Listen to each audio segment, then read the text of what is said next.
Semoga yang subscribe diberikan rezeki melimpah. Dan yang like komen, dimudahkan segala urusannya di dunia dan akhirat.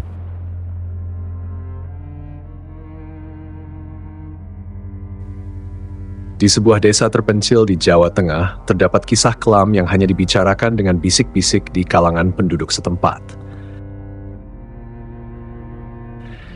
Desa itu terkenal dengan suasananya yang mencekam, terutama setelah matahari terbenam. Mereka yang tinggal di desa tersebut sudah terbiasa dengan keheningan yang mencekam.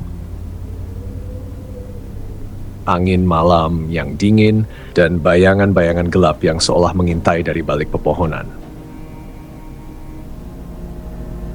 Di antara semua kisah yang beredar, yang paling menakutkan adalah tentang pesugihan di sebuah gua keramat yang tersembunyi jauh di dalam hutan.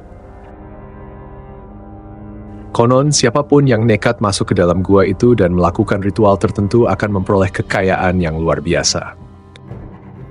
Namun, kekayaan itu bukan tanpa harga. Sebagai imbalan, mereka harus memberikan tumbal, entah itu jiwa seseorang atau bahkan anggota keluarga sendiri. Pak Surya adalah seorang pria parubaya yang hidupnya selalu dirundung kesulitan. Toko kecilnya di ujung desa hampir bangkrut, dan keluarganya berada di ambang kelaparan. Setiap hari dia hanya bisa termenung memikirkan nasib buruk yang menimpa keluarganya. Suatu malam, saat ia sedang duduk di teras rumahnya, seorang pria tua dengan pakaian serba hitam datang menghampirinya. Pria itu berbicara dengan suara yang dalam dan serak. "Pak Surya, saya tahu apa yang sedang kau alami," kata pria tua itu dengan senyum misterius di wajahnya. "Jika kau ingin semua masalahmu hilang, datanglah ke gua keramat di hutan itu. Di sana kau akan menemukan jawaban atas segala penderitaanmu." Pak Surya terkejut dan sedikit curiga, namun keputusasaan mengalahkan rasa takutnya. Setelah berpikir panjang, akhirnya dia memutuskan untuk mengikuti saran pria tua itu. Malam berikutnya, ia pergi ke hutan dengan membawa sesajen dan mengikuti petunjuk yang diberikan pria tua tersebut. Di depan mulut gua, suasana semakin mencekam. Angin berhembus kencang dan suara-suara aneh terdengar dari dalam gua. Namun, tekad Pak Surya sudah bulat. Dengan hati-hati, ia masuk ke dalam gua yang gelap dan lembab itu. Setelah berjalan beberapa meter, ia melihat sebuah altar batu dengan ukiran-ukiran kuno yang tidak dikenalnya. Di altar itu, terdapat sebuah mangkuk besar yang dipenuhi darah segar. Tiba-tiba, dari kegelapan muncul sesosok makhluk besar dengan wajah yang menyeramkan dan mata yang bersinar merah. Makhluk itu berbicara dalam bahasa yang aneh, namun Pak Surya entah bagaimana bisa mengerti. "Apa yang kau inginkan, manusia?" tanya makhluk itu dengan suara yang menggema di seluruh gua. "Saya ingin kekayaan. Saya ingin semua masalah saya selesai," jawab Pak Surya dengan suara gemetar. Makhluk itu tertawa pelan. "Kekayaan memang bisa menjadi milikmu. Kau harus memberikan tumbal setiap tahun. Jika tidak, maka aku akan mengambil nyawamu dan seluruh keluargamu."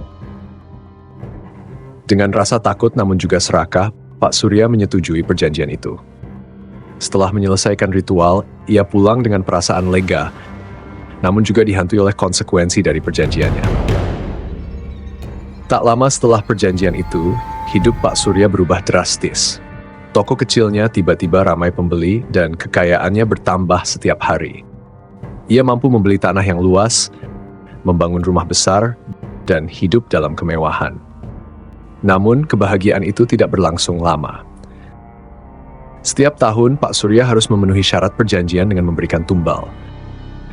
Awalnya, ia mengorbankan hewan-hewan peliharaan. Tapi semakin lama, makhluk dari gua itu meminta lebih banyak. Tumbal berikutnya adalah manusia. Dan yang lebih menakutkan, makhluk itu menginginkan anggota keluarganya sendiri.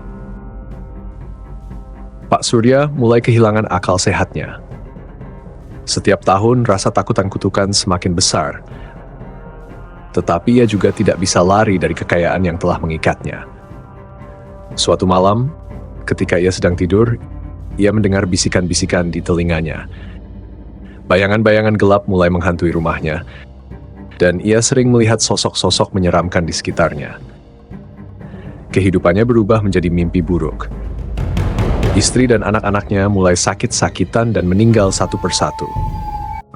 Pak Surya hanya bisa menangis dan meratapi nasibnya. Namun ia tidak bisa melarikan diri dari perjanjian yang telah ia buat. Tahun demi tahun berlalu, dan akhirnya tiba waktunya untuk memberikan tumbal terakhir. Kali ini makhluk itu meminta nyawa Pak Surya sendiri. Ia mencoba melarikan diri, namun kemanapun ia pergi, bayangan gelap selalu mengikutinya. Di malam terakhir hidupnya, Pak Surya kembali ke gua itu berharap bisa membatalkan perjanjian. Namun makhluk itu sudah menunggunya. Dengan tawa yang menakutkan, makhluk itu merenggut nyawa Pak Surya. Jeritannya menggema di seluruh hutan, namun tidak ada yang mendengarnya. Keesokan harinya, tubuh Pak Surya ditemukan tak bernyawa di dalam gua, dengan wajah penuh ketakutan. Setelah kematian Pak Surya, desa itu kembali tenang. Namun, kisah tentang pesugihan di gua keramat itu tetap hidup dalam bisik-bisik para penduduk. Mereka yang mendengar kisah ini tahu bahwa kekayaan yang diperoleh melalui pesugihan bukanlah berkah, melainkan kutukan yang akan membawa kehancuran bagi siapapun yang berani mencobanya. Cerita ini mengingatkan kita bahwa segala sesuatu yang diperoleh dengan cara yang tidak benar, terutama melalui jalan yang kelam, akan membawa bencana yang lebih besar di kemudian hari.